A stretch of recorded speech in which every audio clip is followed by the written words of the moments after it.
comece o seu destino preparado e domine as técnicas para a criação de como qualquer tudo. Acredite e consiga esse objetivo.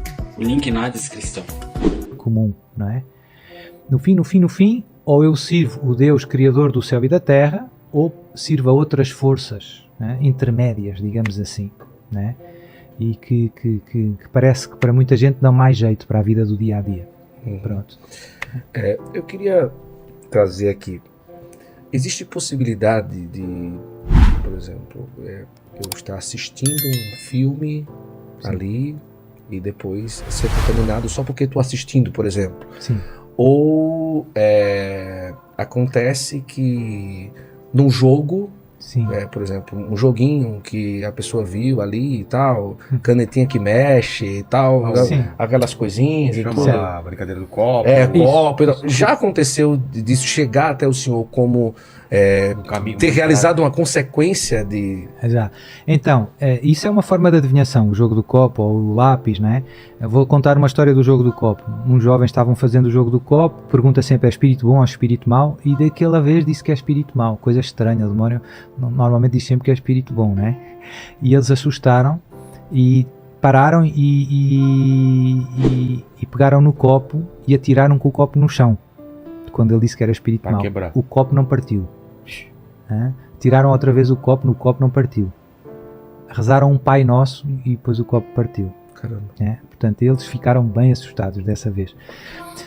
É bem sério. Então, mas isto para dizer, é aquilo que eu já disse, né? Vou repetir um pouco. Uma coisa é a nossa disposição e a nossa escolha, isso é que nos determina de alguma maneira o nosso pecado, né?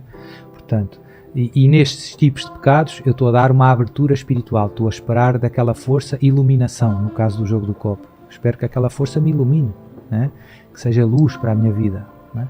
Pronto, e então isso dá brecha para o demónio. Outra coisa é ver uma coisa, ver na televisão, mas eu não quero nada, eu não escolhi nada, eu não espero nada, não espero ser, né? Ou ir na rua a cigana começar a dizer o Senhor vai acontecer, às vezes acontece, não sei se cá tem cigana que lê a palma da mão, pronto, lê a sina, diz lá.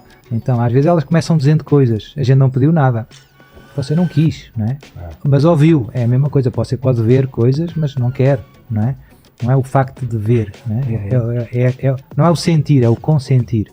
Mas outra coisa é aquele caso que eu dizia no início, tem muita gente boa que não vive na graça de Deus, que está com o copo vazio e que no fundo é vítima do malefício. Não tanto assistir um filme, porque o malefício não vem por assistir um filme, mas a colega de trabalho que foi à bruxa, que deu o bolo, né? Para ela ficar. Sim. Leni. Tem uma Quer completar alguma coisa dessa ou vamos para outra? Não, vai lá. Vamos lá, Leni. Tem uma pergunta aqui do Luiz, ele falou o seguinte, se nós podemos acreditar em benzedeiras com rezas católicas. Sim, então existe? Sim, cuidado, é um mundo delicado, é preciso ser prudente, porque o demónio usa muito, é um bocado como eu dizia, a gente falou do satanismo, eu disse que há muita variedade, e no mundo da adivinhação e da magia, há imensa variedade e é tudo, no fundo, farinha do mesmo saco. Não sei se usa essa expressão aqui. Farinha do mesmo saco. Sim. E tem muita coisa que parece católica, ou seja, benzedeira que tem imagem de Nossa Senhora de Fátima, do Padre Pio, e que parece piedosa, e que até vai à missa e tudo, mas que no fundo está praticando a adivinhação e a magia. E o que ela está fazendo é contra a palavra de Deus, não é? Mas as pessoas, como veem ela na oração e como veem muita imagem sagrada na casa dela, até parece que é de Deus o dom que ela tem, né? Então isso confunde muitas pessoas e infelizmente isso é bastante frequente. A gente encontra em muitos lugares muitas benzedeiras que no fundo praticam a adivinhação e a magia, ou seja, trabalham com o demónio e estão cheias de imagens sagradas à volta, né? E confundem os fiéis. Eu digo sempre às pessoas, nunca encontram lá nas benzedeiras um padre, né? Se aquilo fosse de Deus, então um padre poderia. Às vezes a benzedeira nem frequenta a igreja, por exemplo. Sim, então mas já é um sinal. Normalmente não confundem, mas há umas, eu já digo logo o pior, né? Tem umas que até frequentam, né? É confusão enorme, porque as pessoas veem elas ir na igreja e depois pensam, se ela vai na igreja, o dom é de Deus e o dom não é de Deus. Então confunde. Né? E yoga? Yoga também. E yoga, eu tenho um livro em que explico um pouco. Nós achamos que o yoga é uma espécie de ginástica. Se formos à Índia, qualquer hindu, o yoga está ali, faz parte do hinduísmo. A palavra yoga literalmente significa união. Portanto, aquilo tem uma conotação religiosa. Os mantras, as posições das mãos, tudo isso faz parte de uma, chakras. Sim, faz parte de uma religião que se chama hinduísmo. E, portanto, se alguém acredita em Jesus, não terá os outros deuses, né? Não terá os outros deuses. E agora, lá em Portugal, estamos tendo um problema porque o yoga está entrando até na escola pública. Então, estão fazendo yoga com as crianças. Os pais não querem, mas toda a gente faz. Então, começa a ter problemas prontos, eu vejo os pais aflitos a falar comigo por causa disso. E eu normalmente vejo que também as pessoas que começam a dar abertura para o yoga não parece muito mal, parece só ginástica, etc. E depois acaba, já está no reiki também, e já está na não sei o quê, e depois acaba com o pêndulo, e parecem tudo coisas inócuas, e no fim, né, o demónio no fundo é esperto porque tem sabores de gelado para todos os gostos, né? Se você não gosta de café, não faz mal, eu tenho aqui outro, e depois no fim vai dar ao mesmo, farinha do mesmo saco. A Suzana Freitas, ela perguntou o seguinte aqui, essas manifestações sobrenaturais são sempre os demônios ou pode ser a presença de entes queridos que já deixaram esse plano? Então, no fundo é a questão, há muita gente que me faz essa pergunta, se as almas do purgatório podem vir ter connosco. Então, podem vir, Deus pode permitir isso, mas é muito raro, muito raro. Deus proíbe invocar os mortos, isso é que é claro, né? E portanto, quando nós invocamos, São Tomás de Aquino, não é bispo, é doutor da igreja, ele diz que a invocação dos defuntos, dos mortos, é sempre uma invocação expressa do demónio. Expressa, né? Mas Deus permite às vezes que os defuntos venham e ajudem, venham, mas é preciso prudência no discernimento. Não se pode invocar, e se eles aparecerem sem a gente invocar, pode vir de Deus? Pode, mas pode não vir, e por isso é preciso prudência. Quer perguntar mais uma? Tem uma aqui queria depois falar sobre Fátima, né? Tem uma da Daniele Lima, que ela fala que é o seguinte: Padre, sua bênção, podemos sofrer ataques por estar intercedendo por outra pessoa que está em pecado mortal? Podemos ficar desprotegidos ao tentar ajudar alguém? Tipo absorver? E eu acho que talvez ela esteja falando na questão de o diabo pode ouvir a nossa oração também, pode perceber que a gente está intercedendo por uma outra pessoa. A distância, você está intercedendo por outra pessoa. Entendi. Então, é assim,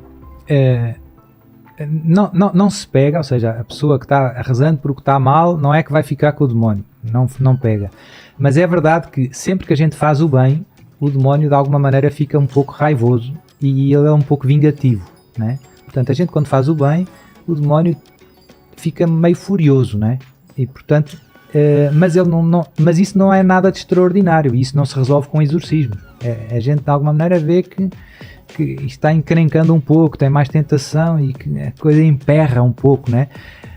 Mas pronto, mas isso é mais por nós estarmos servindo a Deus, não é tanto por estar rezando só por Sobre Fátima, o que aconteceu, os milagres, e foram 3, né?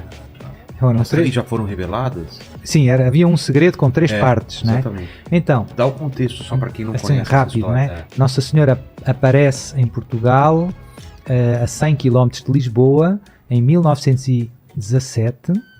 Portugal estava nesse momento participando na Primeira Guerra Mundial, portanto havia muitos soldados portugueses na guerra e o país atravessava vários momentos, um momento difícil, né? E então Nossa Senhora aparece a 3 crianças bem simples da aldeia, 3 pastorzinhos, e no fundo dá-lhes uma mensagem que depois correu o mundo, apareceu 6 vezes, de 13 de maio a 13 de outubro, em 13 de outubro fez um grande milagre, o sol começou dançando. O meu bisavô tinha uma moto e foi a Fátima e viu o milagre do sol no dia 13 de outubro de 1917. Né? Eu ainda conheci ele, ainda me lembro dele. E então, a mensagem de Nossa Senhora é um grande convite à conversão, né, dos homens e à reparação. Deus está a ser muito ofendido, portanto convida todo mundo a consolar a Deus. E à devoção ao coração imaculado de Maria, E pronto, e lá no meio tem um segredo, e ao terço, a rezar o terço, etc. Vários pontos bem práticos, digamos assim. As mães são bem práticas, né? Arruma o quarto. Né? E então, em julho, em 13 de julho de 1917, Nossa Senhora mostrou-lhes um segredo aos pastorinhos que eles deviam revelar mais tarde. As duas primeiras partes do segredo, a primeira parte é a visão do inferno, eles veem o inferno e muita gente caindo no inferno, também veem os demónios no inferno. A segunda parte é a devoção ao coração imaculado de Maria, consagração da Rússia, todo esse tema, e que por fim o meu coração imaculado triunfará, e várias, digamos, dificuldades que viriam ao mundo se não se consagrasse a Rússia ao coração imaculado de Maria. E a terceira parte que ficou... Terceiro mistério. Né? É, a terceira parte do segredo, ou chamam-lhe às vezes o terceiro segredo, ficou guardado, e só no ano 2000, era para ser revelado em 1960, mas nenhum Papa quis, porque é um pouco pesado. E depois no ano 2000 o Papa João Paulo II liberou, e já foi tornado público, né? Pronto, isto tem a ver com o castigo de Deus à humanidade e com problemas sérios, não é? O que era? No fundo era uma imagem que aparecia um anjo com uma espada de fogo, Nossa Senhora com a luz da mão a defender a terra, com a sua intercessão, mas depois um momento em que o anjo grita 3 vezes, ou brada com voz forte, penitência, penitência, penitência, ou seja, conversão, e toca no eixo da terra, e esse mexer no eixo da terra faz com que os oceanos e os rios saiam do seu lugar e tal. Portanto, no fundo, é uma imagem da purificação do mundo pelo pecado em que se encontra, digamos assim. Tem a ver com os tempos finais ou não? Tem a ver com o fim deste capítulo em que nós estamos numa mudança de capítulo. O mundo está, como nós vemos à nossa volta, está moralmente, espiritualmente está a ir em baixo, né? Vale tudo, é a lei da selva.